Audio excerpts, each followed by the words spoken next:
This course we are discussing is how to write cross-country business emails.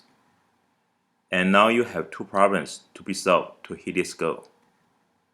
First is the language proficiency. We are talking about English only.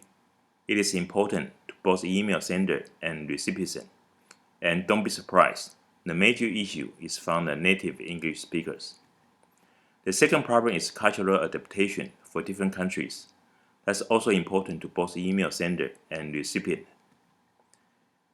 An instance of misunderstandings between native and non-native English speakers have occasionally caused offense that triggered huge business loss. It was just one word in one email. However, a multinational company paid a heavy price for it. The message, written in English, was sent by a native speaker to a colleague for whom English was a second language. Unsure of the word, the recipient found two contradictory meanings in his dictionary. Unfortunately, he acted on the wrong one. After months later, senior management investigated why the project had flopped, costing hundreds of thousands of dollars. It all traced back to this one word. Things spiraled out of control because both parties were thinking the opposite.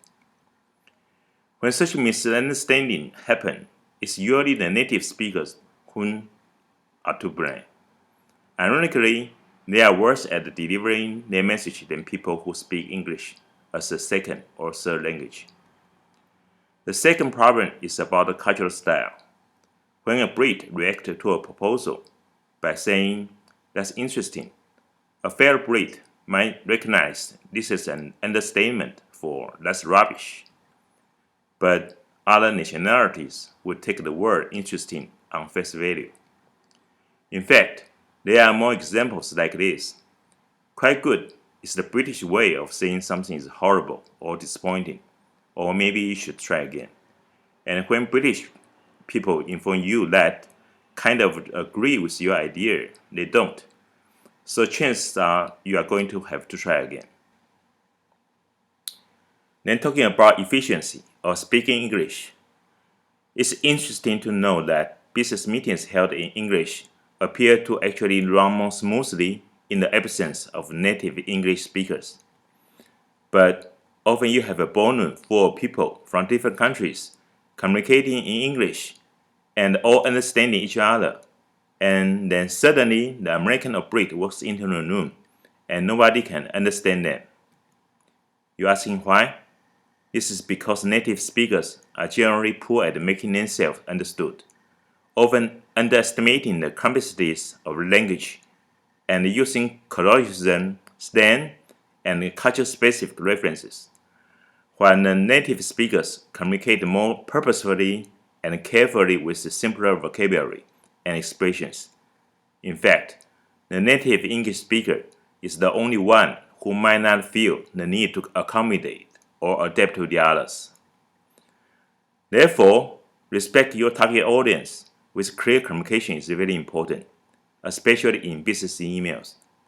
Since in writing, we don't receive the non-verbal cues that convey whether a message has been understood.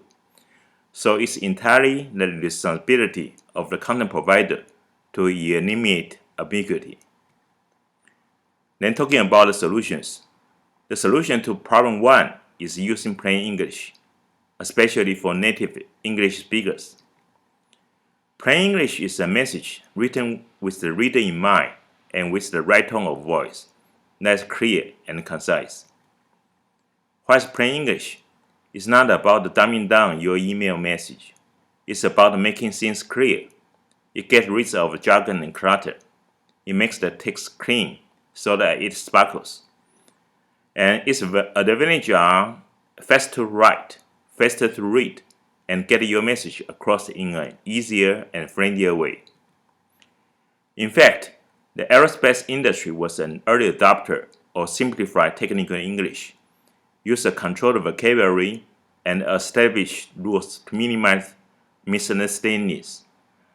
According to its rules, each word from a approved list has only one meaning, and synonyms are not permitted. We have some examples. First is the use of word with its primary meaning. For instance, close is to shut. Let's close the door, not go close to the door, which would be written go near the door. Second is the limited and straightforward vocabulary includes the more familiar start, rather than synonym like begin or commence. Third is the use of simple tenses, direct statements, and active voice. Thus, if the certificate is lost, it may be recovered, instead of if the certificate had been corrupted, it may have been recovered. The solution to problem 2 is to learn intercultural communication. The cultural iceberg theory by Edward T. Hall suggests that, like an iceberg, there are only some aspects of culture which are visible or which in other words occur by the surface of the water. This can include language and nonverbal communication, rituals, and symbols. These are the explicit factors of culture. They are easy to see, taste, or hear. According to the theory, this is the only tip of the iceberg. The majority of culture, like an iceberg, lies under the surface. These aspects are not immediately visible. This can include communication styles, beliefs about formality, beliefs and hierarchy, values, listening styles, beliefs about silence, basic truths, and many others. These are the implicit manifestations of culture. The more immersed we become in a cultural environment, the more the hidden aspects are revealed to us. There's two ways of communication, direct and indirect. In high context society, such as major Asian countries and Latin America, in direct language, the meaning is often in the context surrounding the words, rather than in the words. In low context society, such as Western Europe and the United States, direct language, the meaning is in the words of the message. If you want to have effective email communication within different cultures, we should consider several things. First is consider who you are talking to. What are their expectations and assumptions? Second is consider your own communication style. Are you being clear enough? How do you come across? Third is consider your receiving style. Are they really saying what you think they are saying? The fourth is consider your language. Can you say it more effectively? The last one is consider whether you are understanding everything correctly. Are you asking for enough clarification? Now, let's take a look at the way of indirect communication from British and Indian, what they say versus what they actually mean. Let's take a look British first. When they say very interesting, means that's clear nonsense, or I do not like your idea at all. I'm sure it's my fault. That means it's your fault. I hear what you say. That means I disagree and do not want to discuss. When they say maybe we could consider some other options, that actually means your idea is rubbish, or we won't like this idea anymore. When they say I'm a little disappointed, it means I'm annoyed. When they say with respect, means I completely disagree with you. When they say perhaps you might like to think about, that means do it or else. Okay, then we take a look at the Indian.